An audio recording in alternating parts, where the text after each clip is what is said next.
السلام عليكم ورحمة الله وبركاته. من الآخر كده الفيديو ده يعني هيدخلنا في مشاكل كتير أوي الفترة اللي جاية. هنتكلم في تفاصيل غلسة شوية. يعني احنا أصلا كده كده بنتحارب، يعني أكيد الناس اللي موجودة فوق المليون وشوية متابع اللي عندنا أكيد عارفين كده كويس، عارفين إن أنا بتحارب من جهات كتير ومن ناس كتير. فانا قررت ازود الناس اللي الناس اللي بتحاربني، قررت ازودهم شويه اخليهم اكبر شويه. فهنتكلم النهارده في موضوع غلس، لكن ناس كتير قوي عايزه تفهم ايه اللي بيحصل. يعني ليه الناس او ليه التجار عامه اسعارهم بقت وصلت للمرحله دي؟ ليه وصلنا للكلام ده؟ فانا طبعا زي الناس المتعوده ان هي بتسمعني، انا بحب دايما اجيب المعلومه واوضح الكلام كله للناس عشان الناس تبقى شايفه ايه اللي بيحصل. فهنتكلم النهارده في جزئين. الجزء الاولاني موضوع الاسعار الحاجه بقت بتتسعر ازاي، ايه اللي حصل ووصلنا لايه، والحلول ايه للكلام ده. والجزء الثاني هنتكلم فيه عن موضوع السيارات الكهربائيه والقرار اللي اخذته الامارات في وقف نوع معين من استيراد السيارات الكهربائيه. اي اسئله ابعتوا لي على الكومنتات، خلاص، وانا هجاوب بنفسي. وعلى فكره انا حتى لو ما جاوبتش دلوقتي في اللايف او في الفيديو، بعد ما بقفل برد على الناس بنفسي. كل اللي بطلبه من سياداتكم وحضراتكم ان انتوا تعملوا شير للفيديو على اوسع نطاق عشان يوصل لكل الناس. خلاص، هقول لك يعني احمد بيقول لي انا محتاج عربيه دلوقتي، اعمل ايه؟ فانا هقول لك دلوقتي تشتري ولا ما تشتريش، وهقول لك الوضع فيه ايه وانت قرر بنفسك. بص يا سيدي، سريعا عشان ما اطولش عليكم، كل مره اقول كده وفي الاخر الفيديو بيطول، والله غصب عني، معلش، بحاول اقصره بس غصب عني. المهم، دلوقتي حاليا الناس اللي فاكره ان الحكومه فتحت الاستيراد، فالحكومه ما فتحتش الاستيراد ولا حاجه.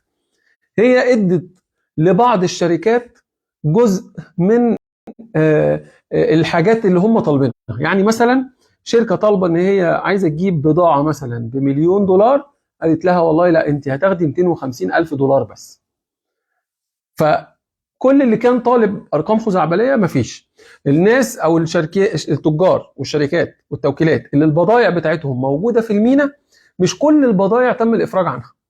يعني لو احنا جينا نتكلم مثلا فيما يخصنا وهو العربيات، ففعليا العربيات ما تمش الافراج غير على 10% بس من اجمالي العربيات اللي موجوده في المينا، وعليه الاسعار لسه زي ما هي عماله تعلى. احنا النهارده، ده انا سمعت النهارده حاجات غريبه قوي. احنا النهارده وصلنا لان العربيات الصيني اسعارها بقت في السماء. النهارده في عربيه صيني بقت بمليون وخمسين. يعني الهافال الهافال بقت بمليون وخمسين. يعني العربيه اللي هي مش عارف اقول لكم ايه، التيجو 8 وصل سعرها 800 وشويه. العربيه الشيفورليه الكابتيفا بقت ب 900 وشويه. في ايه يا جماعه؟ في ايه؟ يعني انا النهارده اروح اركب عربيه صيني ادفع فيها قرب المليون جنيه؟ وهل ده يعني هل ده يعقل؟ انا مش بقول ان العربيات الصيني كلها وحشه، لكن في منها وحش وفي منها كويس. بس برضو حتى لو كويس ادفع، يعني انا بدماغي العاقل كده ادفع مليون جنيه في عربيه صيني؟ يعني قولوا لي انتوا بعد اذنكم، هل في الناس اللي قاعده بتتفرج عليا دلوقتي، هل فيكم حد يشتري عربيه صيني قرب المليون جنيه؟ مش هقول لك بمليون جنيه، قرب المليون جنيه. هل طبعا ما حدش يجي يقول لي ده الكابتيفا دي مش صيني، لا الكابتيفا دي صيني والاوبترا صيني. انا ما بطبلش لاي توكيل، ولا اي توكيل بيفرق معايا خالص. اي حد عايز يسال على اي حاجه تخص اي عربيه قول لي يا باشا وانا تحت امرك، هجاوب لك بمنتهى الامانه والشفافيه، لان انا ما بطبلش، واللي عارفني من زمان عارف ان انا ما بطبلش التوكيلات. فالمهم عشان ما نطولش بس في الكلام ده، بعيدا عن العربيات الصيني اللي هي اسعارها بقت غريبه دي، خلاص تعال نروح مثلا للكيا سبورتج الجديده، بقت بمليون و300 الف جنيه. يا نهار اسود، الكيا سبورتج بقت بمليون و300 الف جنيه. التوسان بقى كسرت المليون جنيه التوسان. طب النيسان صاني بقت رايحه لل 500 الف جنيه. نيسان صاني اللي هي بتدوس فرامل دي تقوم لابسه في العربيه اللي قدامها على طول، اول ما تدوس فرامل تقوم ديش قرب ال 500,000 جنيه. يا نهار اسود، ايه يا جماعه في ايه؟ فالتساؤلات كتيره قوي. طيب تعالوا نتكلم بقى واقول لكم، اشرح لكم التجار بتبيع ازاي او ايه اللي بيحصل. اللي بيحصل عربيه، التاجر بيروح للوكيل يقول له اتفضل انت عاوز، انا عاوز 100 عربيه. خلاص، هيقول له طيب بص بقى التوكيل، شوف الدنيا دايره ازاي عشان تعرف بس الناس دي بتجيب فلوس من الهوا. وهحكي لكم برضو، مش مش عايز افتح كل الابواب عليا والله، عمال اقول هحكي لكم هنا وهحكي لكم هنا وفي الاخر هيجيبوني من قفايا. خلينا ناخد واحده واحده. المهم التوكيل، الموزع بيروح للتوكيل يقول له انا عايز 100 عربيه، يقوم التوكيل يقول له طب خلاص يا باشا، ال 100 عربيه دول مثلا ب 500 مليون جنيه مثلا يعني. خلاص طيب، فبيقوم عامل له تحويل بال 500 مليون جنيه. يقوم التوكيل مكلم الشركه الام يقول لها، طبعا هو بقى بياخد من الموزع ده وده وده وده وده وده وده. خلاص، فبقى عنده 1000 عربيه. يقوم مكلم الشركه الام يقول لها والله انا عايز 1000 عربيه باقل كماليات عندك. يعني ايه حضرتك اقل كماليات؟ احنا ما نقدرش نطلع كده، لا عايز الموتور القديم فتيس قديم، اقل الاوبشنز اللي ممكنه، اير باج اقل حاجه في السيفتي. خلاص، واعملي لي من اللي انا بقوله ده 1000 عربيه. خلاص اوكي، هنعمل لك ال 1000 عربيه، ابعت تحويل ب 25%. يقوم باعت التحويل ب 25%. يبقى هو خد من الموزعين، في اللي بياخد منه 100% وفي اللي بياخد منه 75% وبيبقى 25 على الاستلام. خلاص، خلينا نقول ان هو خد 75. خلاص، طلع منهم 25 وبقى معاه 50%. ال 50% دول يا بيشغلهم يا بيحطهم في البنك عشان يجيبوا له ربح. خلاص، حط دي على جنب. المهم بعد 3-4 شهور الشركه الام بتقول خلاص انا جاهزه ان انا اسلمك فلوسك جاهزه. لا والله فلوسي مش جاهزه. طيب خلاص، عموما الشحنه جاهزه، شوف هتعمل ايه وانا اول ما تجهز قول لي. الفلوس بقى بتاعت الناس دي لسه شغاله. انت فاكر يعني هيجيب العربيه على طول ويديها له؟ لا، لسه شغاله، فلوس شغاله وبتجيب فلوس ثانيه وفلوس شغاله وبتجيب فلوس ثانيه. 3 شهور، في 6 شهور، في 9 شهور، في سنه نبتدي نجيب بقى العربيات المنيله ب 60 نيله دي. يلا يا باشا تحويله، يلا ابعت.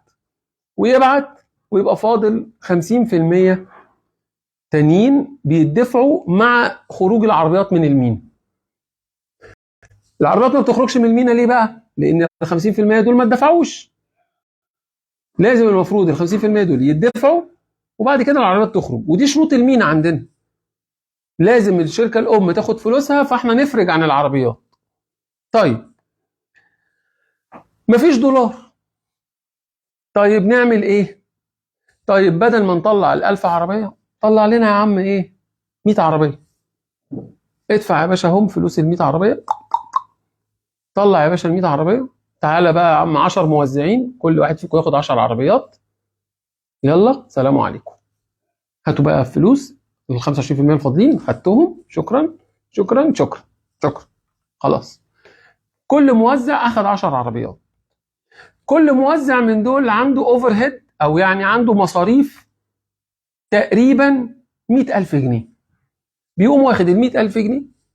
خلاص، مش هقول لك بقى ان هو بيكسب ولا لا، يعني هو بيصرف في الشهر مثلا، في الشهر ولا في 100,000 جنيه، 50,000 مصاريف و50,000 مكسب. خلاص، واخد ال 100,000 جنيه ومقسمهم على ال 10 عربيات. يبقى كل عربية نصيبها كام؟ ها؟ 10 في 10، كل عربية هيتزود على سعرها 10,000 جنيه. أنا بقول لكم اكزامبل صغير كده، لكن هي الحقيقة أكبر من كده. الحقيقة إن ممكن يبقى مصاريفه مليون جنيه. يعني كل عربية لازم يبقى مكسبها أو فوق فلوسها في 100,000 جنيه من ال10 عربيات. بس خليني أحكي لكم القصة على مثال صغير عشان تقدروا تستوعبوا الأرقام. فكل عربية هيتحط عليها 10,000 جنيه من ال10 عربيات. مين اللي بيدفع ال 10,000 جنيه ومين اللي بيدفع ثمن العربيات بمكسب التوكيل؟ حضرتك. طيب احنا اتكلمنا حاليا في الدولار سعره نزل ولا طلع ولا اتشقلب؟ مش موضوعنا، لان هو كده كده بيسعر بسعر السوق السوداء، فمفيش مشكله. ومين اللي بيسعر؟ التوكيل. الموزع ده غلبان، ده ملوش يدفع، بس يدفع تجي له العربيه يحط عليها مصاريفه ومكسبه والسلام عليكم. طيب افترضنا بقى ان الموزع ده بدل ما يجي له 10 عربيات جاله 100 عربيه، يبقى المفروض ال 10,000 اللي كانت بتتحط على العربيه مش هتبقى 10,000، هتبقى 1000. فاهم؟ مستوعب معايا الدنيا بتتحرك ازاي؟ طيب طبعا من الجشع بتاع التاجر او الموزع هتجيله 100 عربيه هيحط 10,000 برضه على كل عربيه. ليه؟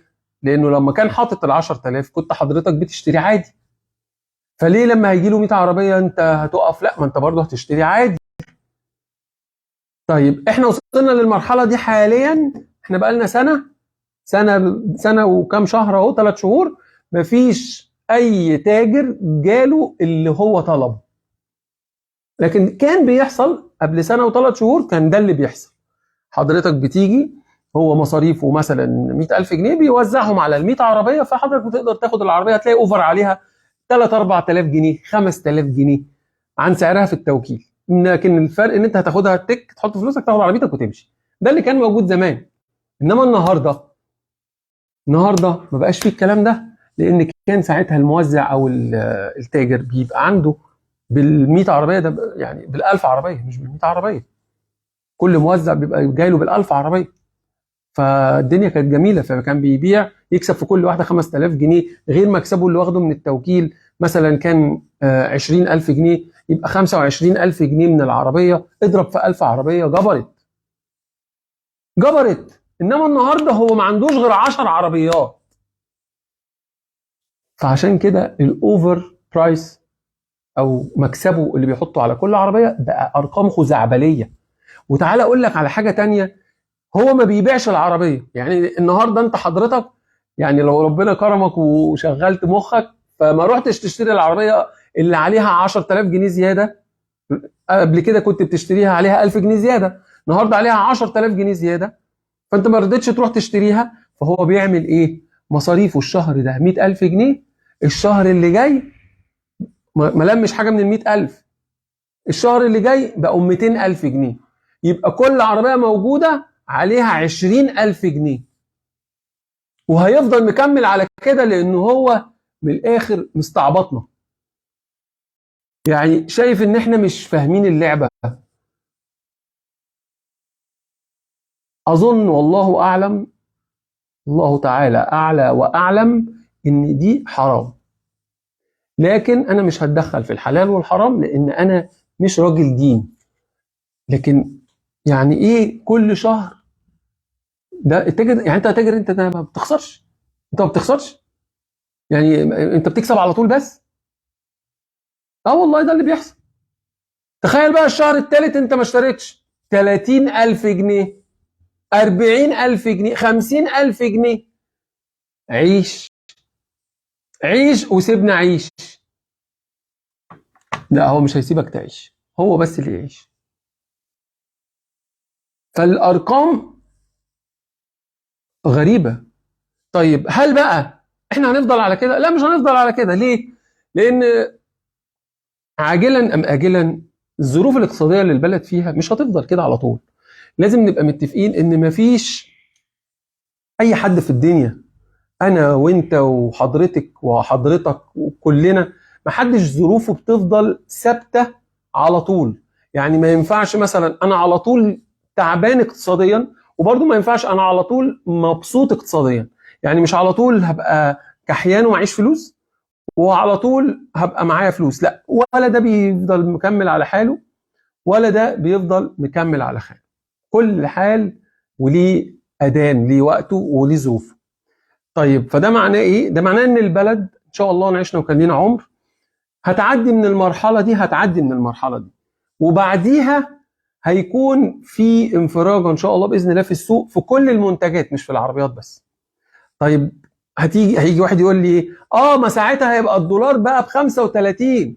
اقسم لك بالله ان في ناس بتستورد النهارده وحاطه سعر الدولار 40 و45 جنيه. يعني هم بيحسبوا كده حساباتهم، انا هجيب العربيه دي للمواطن المصري، خلاص هجيب له دي. طيب دي واقفه عليا ب 100 دولار، اضرب يا باشا في 45 والجمرك بتاعها اضربه في 50، خلاص العربيه دي بقت ب 2500 جنيه بعد ما كانت مثلا العربيه دي ب 700 و 600 جنيه. هو بيعمل كده، ده اي تاجر حاليا بقى بيعمل كده. طيب وقت ما الدنيا هتنفتح وهيكون في عمله وهيكون في استيراد والدولار هيبقى ثابت، فالناس هتعرف تشتغل، هل التجار هتنزل في اسعارها؟ ما اعتقدش طبعا. ده في الدم، ده هنا بياخدوه حقن. لازم اموت الناس كلها واكسب انا لوحدي في الحقن دم كده. اقسم بالله اقسم بالله مفيش ما بيعتمدوش حاجه، مفيش. هو يا يكسب يا بلاش، انتوا موتوا كلكم مش مهم، المهم هو التاجر يكسب لوحده. ف... ف... فلا مش هينزل. بس الحل ايه؟ الحل ان احنا نضغط وما نشتريش الحاجه دي بعد ما نبقى متاكدين ان السوق فتح. النهارده لما السوق هيفتح والتاجر هيبقى عنده بدل العربيه هيبقى عنده 1000 عربيه ومصمم ان هو يحط الاوفر برايس على ال1000 عربيه زي ما كانوا 10 عربيات، ما تشتريش، ما تشتريش، اوعى تشتري. انت عارف هو بيعمل ايه؟ هو بيجرك لايه؟ هو ما عندوش عربيات، التوكيلات ما عندهاش عربيات حاليا، بس هو كل يومين ثلاثه يقول لك ايه؟ اسعارنا زادت، اصل الدولار مش عارف ايه، فاحنا زودنا الاسعار 20%، فاحنا زودنا الاسعار 15%، اصل احنا. هو اصلا تعالى اقول له احجز لي عربيه يقول لك مفيش. طب انت بترفع اسعار ايه؟ لا ما حضرتك انا لازم امهد عشان اول ما العربيات كلها تيجي اعوض خسارتي اللي فاتت دي. يا سلام، هو انت الوحيد اللي كنت بتخسر؟ طب ما انا بخسر والناس بتخسر، الناس مش لاقيه تاكل والبلد بتخسر، كلنا بنخسر، اشمعنى انت يعني اللي عايز تعوض الخساره بتاعتك فيا؟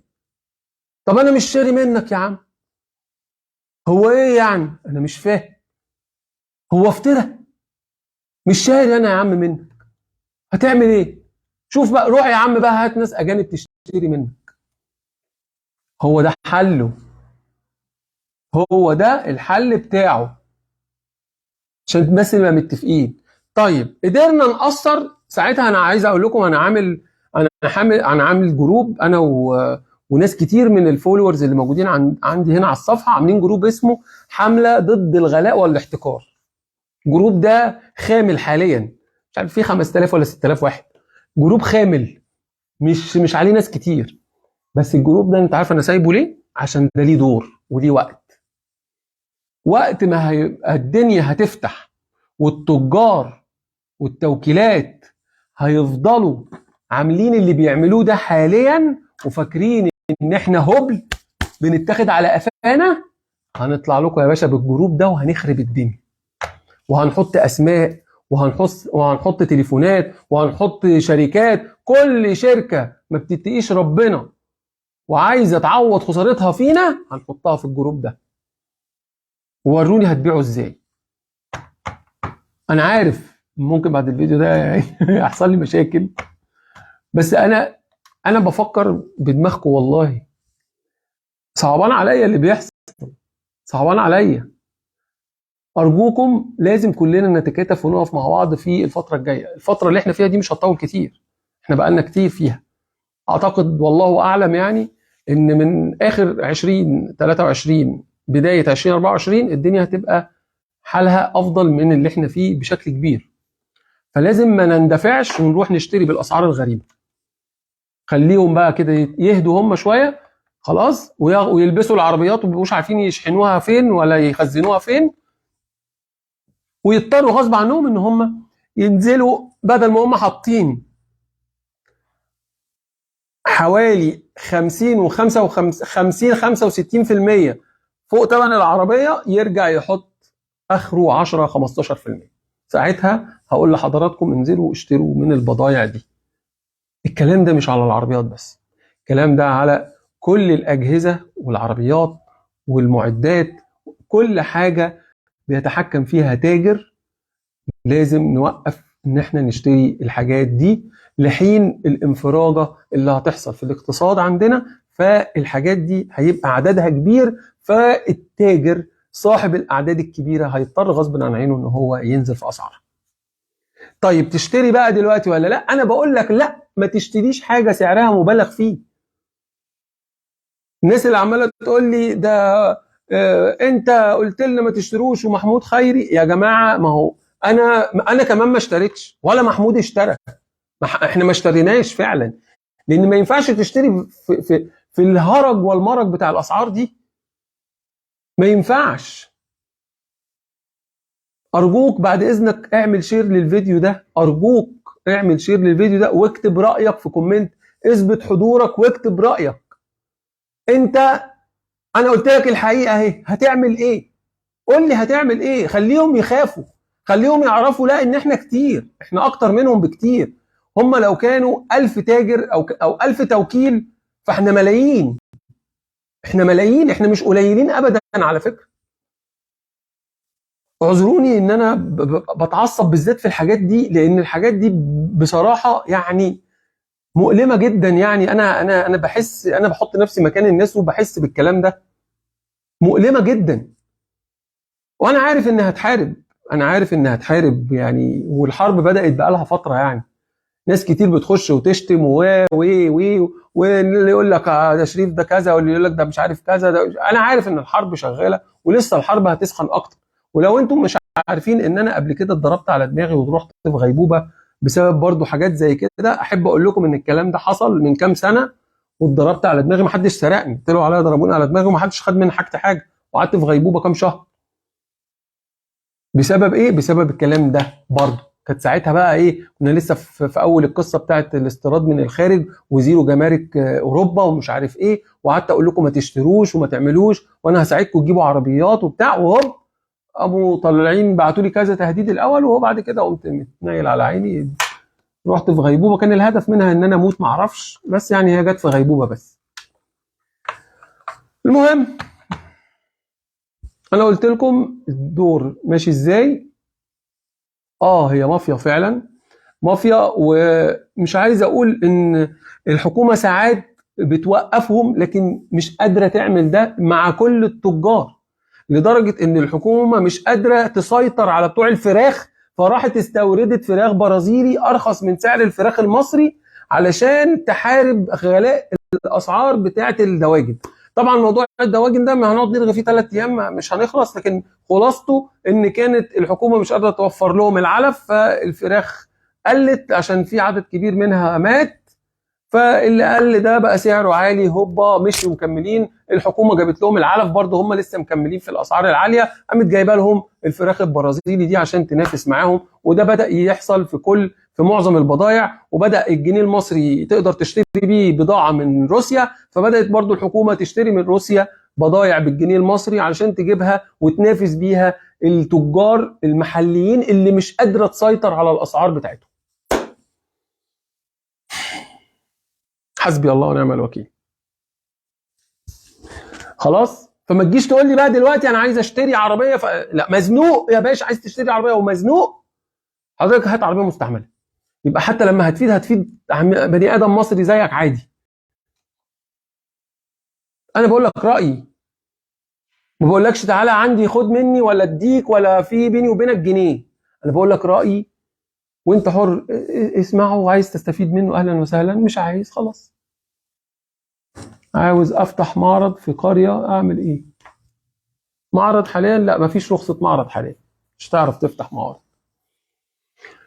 المهم دي النقطه الاولانيه. تعالوا اكلمكم بقى قبل ما نخلص من النقطه دي. حد عايز يسال اي حاجه؟ تحب اقول لكم بس الاول كده سعر الدولار قبل ما نقفل يعني الكلام في الجزء ده. النهارده سعر الدولار نزل عن امبارح، بقى النهارده ب 30.75، امبارح كان ب 30.89. خلاص سعر الدولار النهارده بقى ب 30.75، نزل عن امبارح. طبعا ده ليه؟ عشان احنا في ويك اند، في اجازه. ننتظر يوم الاحد نشوف سعر الدولار يوم الاحد اخباره ايه، انما النهارده ما يحتسبش، لان انت بالرقم ده مش هتعرف تروح تعمل حاجه. وبرده خلينا اتفق معاكم، كل الارقام اللي موجوده على البنك المركزي باسعار العمله دي كانها ولا شيء، لان انت لو رحت البنك بتاعك وقلت له عايز دولار مش هيقول لك لا مفيش، فكانك ما شفتش حاجه. هو حاليا الدولار بره بيتباع بره في السوق السوداء اغلى جنيه، جنيه ونص تقريبا عن سعر البنك، فهو ده اللي متاح. وبرده ما عندهمش، ما فيش ناس عندها كتير. اسعار العربيات لو انت متخيل ان هي لسه هتغلى، فانا بقول لك هتغلى، لكن يعني الغلاء غير مبرر.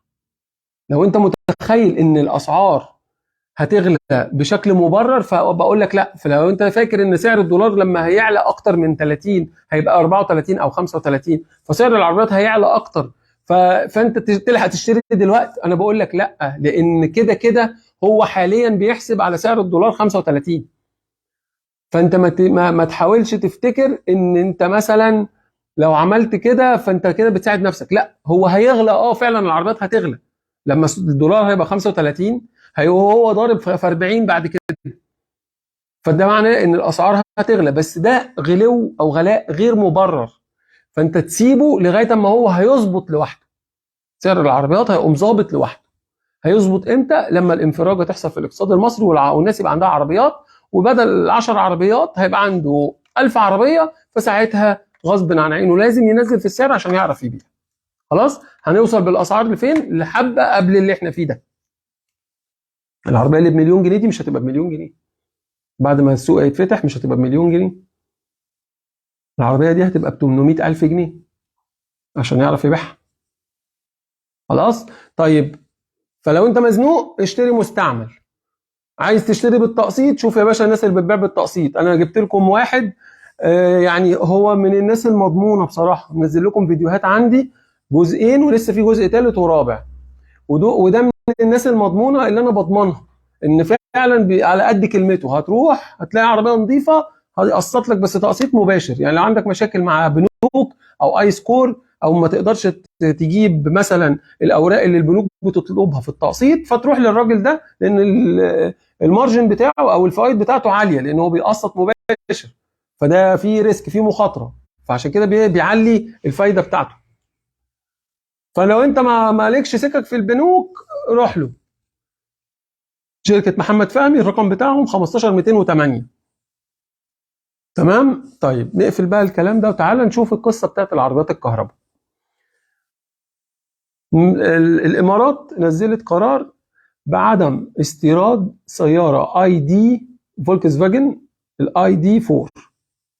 خلاص كل السيارات دي ممنوع استيرادها، ولو في تاجر في الامارات عنده العربيات دي ممنوع ترخيصها،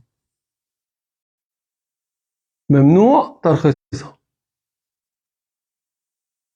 ارجوكم شير للفيديو على اوسع نطاق، ارجوكم شير للفيديو، وارجوكم كل واحد يعني شايف كلامي ماشي ازاي يكتب رايه في الكومنتات.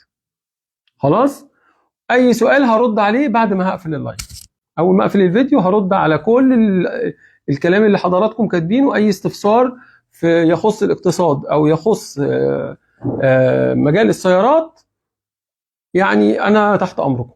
ويوم الخميس الجاي على فكره في حدث مهم جدا هبقى انوه عليه قبليها ان شاء الله. يوم الاربعاء هبقى اقول لكم الحدث بتاع يوم الخميس، واحاول اطلع لايف ان شاء الله في الحدث بتاع يوم الخميس ده. المهم قعدت نخرب بقى واشوف ايه القصه بتاعت ليه الامارات وقفت الموضوع بتاع العربيه الكهرباء الفولكس فاجن دي. مبدئيا كده الشركه نفسها او الوكيل بتاع فولكس فاجن في الامارات هو اللي طالب من الحكومه كده. الوكيل هو اللي طالب من الحكومه كده. ليه بقى؟ هل مثلا هو عنده عربيات كهرباء عايز يبيعها والعميل بقى كل اتجاهاته رايحه للعربيه الاي دي، ولا هل فعلا جات له منشور ان العربيه دي فيها اخطاء او عيوب صناعه فلازم يوقفوا بيع العربيات دي؟ انا اعتقد والله اعلم ان لو كان في عيب صناعه في العربيات دي اكيد كان العالم كله جاله المنشور ده، مش الامارات بس. يعني هتلاقي في اوروبا، وهتلاقي في السعوديه، وهتلاقي في مصر، كله جاله المنشور ده. النهارده الوكيل بتاعنا اصلا هنا ما عندوش العربيه دي اصلا. فلو كان في خبر بيقول من الوكيل او من الشركه الام ان في عيب صناعه في العربيه دي، كان اول واحد هيطلع هو الوكيل بتاعنا هنا اللي في مصر، اللي ما بيعرفش يجيب العربيه دي ولا بيبيعها. كان هيطلع يقول خلوا بالكم، انا كوكيل لعلامه في دبليو بقول لكم اوعوا تشتروا العربيه دي. صح ولا انا بقول اي كلام؟ فغالبا الموضوع ده هو موضوع يخص وكيل العلامه دي فولكس فاجن في الامارات، وهو اللي يعني عاوز يعمل كده. انا نزلت طبعا المنشور بتاع القصه دي وكنت مستغرب جدا بصراحه. فالمعلومه اللي بقولها لكم دي ان شاء الله باذن الله معلومه مؤكده، لان ببديهي يعني انتوا طبعا ما شاء الله يعني دلوقتي عندكم معلومات كتيره جدا في الحته دي. فاكيد بديهي جدا ان لو كانت المعلومه دي جايه من الشركه الام كانت راحت للعالم كله، ما راحتش للامارات بس. فبشكل كبير وكيل الامارات عايز يوقف العربيه دي تماما عشان يبيع حاجات تانية موجوده عنده بدل العربيه دي، فعشان كده الكاموفلاج ده حصل. عموما العربيه الاي دي 4 زيها زي كل او معظم العربيات الكهربائيه حاليا دلوقتي. اقدر اقول لكم ان بنسبه 1% من كل العربيات الكهربائيه فيها مشاكل، انما مش كل العربيات فيها مشاكل. طب تعال للعربيات البنزين، عندك معدل العيوب في العربيات البنزين حاليا 25%. 25% في عيوب في السيارات البنزين. وطبعا في مصر العميل اللي بيشتري عربيه فيها عيب صناعه عليه العوض ومنه العوض، ولا في حمايه مستهلك ولا في ماشي مع المستهلك، ما فيش. عيش مع التوكيل بقى، وانت وقوتك وسيطرتك يا تعرف ترجع العربيه يا تلبسها.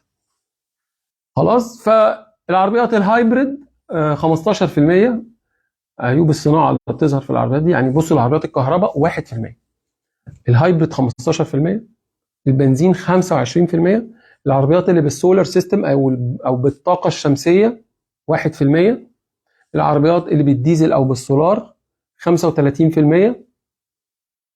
خلاص. فانت عندك العربيات اللي بالغاز 45%. انتم شايفين الارقام عامله ازاي؟ لما تيجي تشتري عربيه اصلا غاز، هي عربيه غاز اصلا، تيجي تشتريها لازم تتشيك على العربيه كويس قوي، لان 45% من العربيات الغاز في العالم كله فيها عيوب صناعه، حتى ولو بسيطه. يعني مش عارف التيل ماله، مش عارف طنبوره مالها، مش عارف كده يعني. فانت خلي بالك، يعني بشكل مبدئي كده خلي بالك وانت رايح تشتري اي عربيه. فانت ما نجيش نقول بقى ايه والله ده ما نجيبش بقى العربيات الكهرباء، ده عربيات فيها مشاكل. لو بقول لك دي اقل عربيه فيها مشاكل هي العربيه الكهرباء، مشاكل عيوب صناعه يعني، لان هي مش كريتيكال، مش عربيه مش ملخبطه. الهايبريد اصعب منها شويه لكن برضو مش كتير، انما البنزين اكتر، السولار اكتر، الغاز اكتر. وصلت؟ فمش عايزين ندخل في القصه دي ونعتبر ان الكلام لا، الكلام مش مظبوط، الكلام ده مش مظبوط. اسف لو كنت طولت عليكم، حقكم عليا، بس كان لازم اتكلم في النقطتين دول بسرعه جدا. ومحتاج منكم ان انتوا تعملوا لايك وكومنت وشير على قد ما تقدروا عشان صوتنا يوصل لكل الناس. وكده كده ان شاء الله بعد ما اقفل الفيديو ده بكره ان شاء الله هحاول اقطعه لكذا جزء، علشان الوقت بتاع الفيديو كان طويل، فممكن مش كل الناس تقدر تشوف في الوقت ده كله. انا بشكر جدا الناس اللي موجوده لغايه دلوقتي معايا في الفيديو وبتتفرج عليا، وانتوا كلكم على راسي. الحرب بدأت ومحتاجكم في ظهري، محتاج الناس تدعمني. اي حد يقول عليا كلمة اوعى تصدق، اوعى تصدق، لان الحرب بدأت وشغالة في صمت، وانا مش هرد على اي حد بيتجاوز في حقي غير بالقانون. كل اللي طالبه من حضراتكم ان انتوا تكونوا في ظهري وشير ولايك وكومنت. مش عايز منكم اكتر من كده. دوري انا بعمله، بنقلك المعلومه، دورك انت تعمله ان انت تقول رايك في كومنت وتعمل شير للفيديو عشان نحاول نوصل صوتنا اعلى المناصب في البلد، وان شاء الله بيسمعونا وبيتفرجوا علينا، وساعات كمان بنقدر نفيد البلد ببعض من ارائنا اللي بنطرحها مع حضراتكم، واللي انتم بتكتبوها في الكومنتات وانا بطلع اقولها بعد كده. شكرا لكم جدا. كل قنواتي الشرعيه على السوشيال ميديا شريف ياسر اون تراك، فيسبوك، يوتيوب، انستجرام، تيك توك، شريف ياسر اون تراك. وما تنساش قبل ما تسيب الفيديو تقفل صلي على رسول الله. وشكرا جدا، كان معاكم اخوكم في الله شريف ياسر اون تراك. شكرا والسلام عليكم ورحمه الله وبركاته.